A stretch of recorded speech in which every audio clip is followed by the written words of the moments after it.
Hi everyone, today we'll go through 30 plus 1 tiny tips all at once.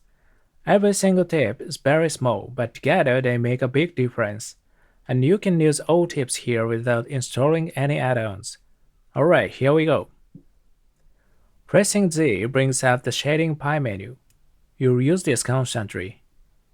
And you can toggle X-ray selection with Alt Z. In wireframe mode, this is actually turned on by default, but you can switch it off if you want. When checking the overall feel of your render, it's helpful to press Shift-Alt-Z to hide overlays. If you don't have a numpad, you can press the accent glaive to open the View Pie menu.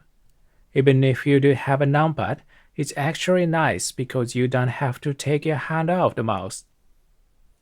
You can also switch to orthographic view by holding Alt and dragging with the middle mouse button, where you can start dragging first and then hold Alt, and the view will snap to the axis. Pressing Shift-S opens the Snap Pie menu. Using it together with Object Set Origin is a must-know trick for lining things up. Ctrl-Tab brings up the Mode Pie menu, letting you jump quickly between Sculpt mode, Vertex Paint, and other modes. Especially useful for switching between Prose mode and other modes when working with armatures. If you go to Preferences Key Map and turn on Pie menu on drag, holding Tab will show the same Pie menu without needing Ctrl-Tab. Shading and View Pie also behave a little differently, so choose whatever feels better. Now for a few edit mode tips. You can switch between vertex, edge, and face selection mode using 1, 2, and 3. If you hold Shift while pressing them, you can enable multiple selection modes at the same time. Whether it's actually useful is another story. Some tools in the toolbar have a tiny triangle. Drag them to reveal additional options.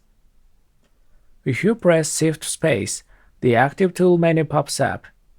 It simply shows the same tool list right under your cursor, but it turns out to be pretty useful. Just like with numeric input, holding Shift gives you fine control, and holding Ctrl snaps your movement.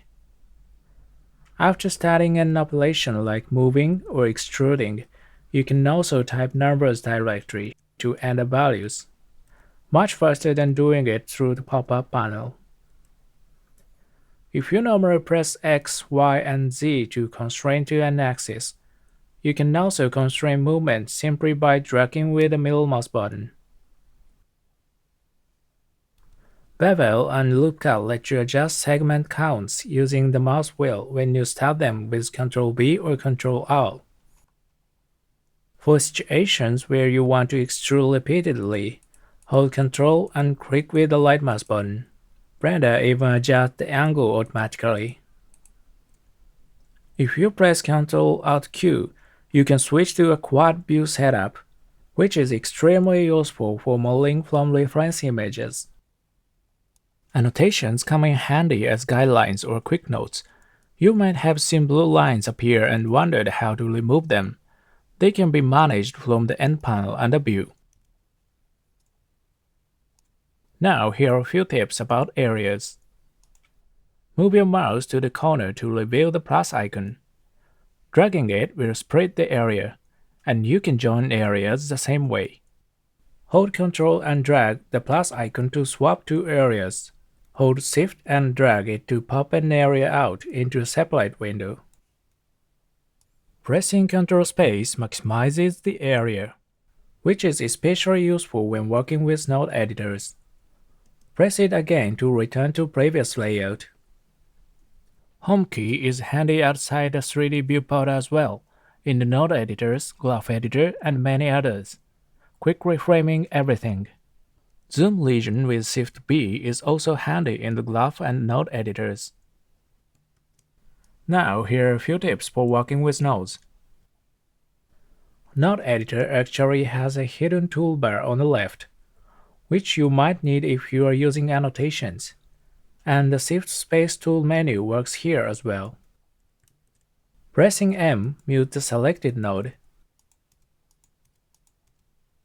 Hold Ctrl and drag with the right mouse button to cut links. Hold Ctrl Alt instead to mute them. And if you hold Shift before dragging with the right mouse button, you can insert a reload. It's handy for cleaning up messy node setups. In geometry nodes, you can drag an object or a collection directory from the outliner into the node tree without adding an object info or collection info from the add menu. And in both the geometry nodes editor and the compositor, holding Shift Ctrl and clicking a node connects it to a viewer instantly. In the shader editor, it connects to the material output. Finally, here's an extra tip. Remember that you can open the brand manager and the bug reporting form directly from the help menu. You don't need to search for them in your browser.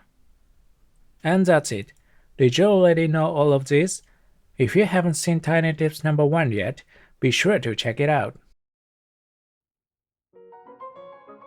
Thanks for watching. If you found this video helpful, please like and subscribe.